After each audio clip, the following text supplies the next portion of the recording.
Hi friends, अभी मैं next जितना भी है नेक्स्ट और भी जो भी चीज़ है उसको बताना चाह रही हूँ कि पिछली एपिसोड में मैंने बताया था कि मेरी विवाह है ना लक्ष्मण रूपी के उसके साथ हुआ है।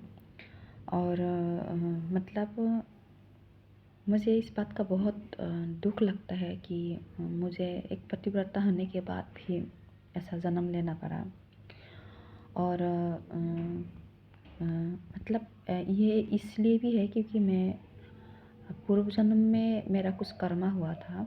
जब मैं पद्मावती थी तब मैं ऋषि भृगु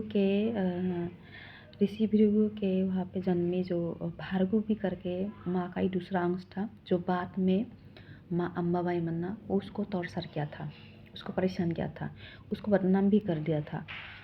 तो इस वजह से उस कर्मा को क्लीन करने के लिए ऑलरेडी वैसे किया था वो तो ये त्रेता युग के बाद ही वो नियति बन ही चुका था कि सुपर्णखा ने से मांगा है। तो ये सब चीज़ें मतलब उस हिसाब से बाबा ने मतलब अपना जो भी लीलाएँ बनाया।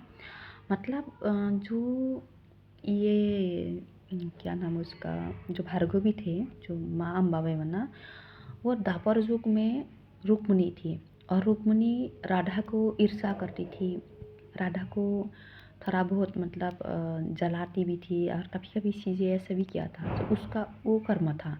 तो वो जब वो भार्गवी के रूप में जन्म लिया था तब उसका कर्मों का क्लींजिंग हुआ था और मैंने उसको टॉर्चर किया था, उसका बुरा व्यवहार किया था, उसको जलाया था, उसके साथ कंपटीशन किया था और उसके साथ उसको मतलब बदनाम भी कर दिया था। तो वो पूरा कर्मों का क्लींजिंग होके वो माँ अम्बाबाई के रूप में बैठी है, वो पूरा क्लीन है अभी। अब जब मैं पद्मावती बन के उसको परेशान किया तो उसका जो क्लींजिंग है अभी मैं इस जन्म में कर रही हूँ। और इसीलिए मुझे जो बदनाम कर दिया वैष्णो रूपी ने, मुझे बदनाम कर दिया और मेरे साथ बहुत कंपटीशन भी करती थी। जैसे रंगोली बनाना, कुछ ऐसी चीज़ें कि मेरे साथ कंपटीशन करती थी वो। तो वो मेरे पूर्व जन्म में जो कुछ भी मेरे साथ चला था ना, उसका क्लींजिंग की वजह से मतलब मेरे को इस जन्म में ऐसे मिला। और ऐसा है।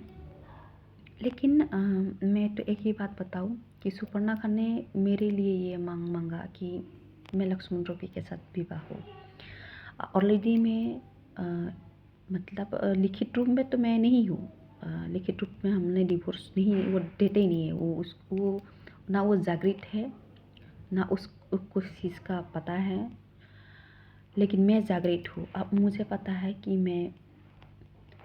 वो मेरा जोड़ा है ही नहीं और हमारा कभी बनने वाला नहीं। ट्विन फ्लेम कॉन्सेप्ट में वही दिखेगा। और ट्विन फ्लेम हमारी जर्नी के साथ ट्विन फ्लेम जो कॉन्सेप्ट है ना, किस तरह से काम करते हैं, मतलब किस तरह से उसको डिज़ाइनिंग किया हुआ है, मैं सारा बताऊंगी। ट्विन फ्लेम्स को आप लोग मजाक से मत लीजिए। उन लोगों ने मतलब ये युग परिवर्तन में बहुत बड़ा एक रोल निभाया है। तो ऐसे ज़िंदगी तो कोई जी ही नहीं पाएंगे।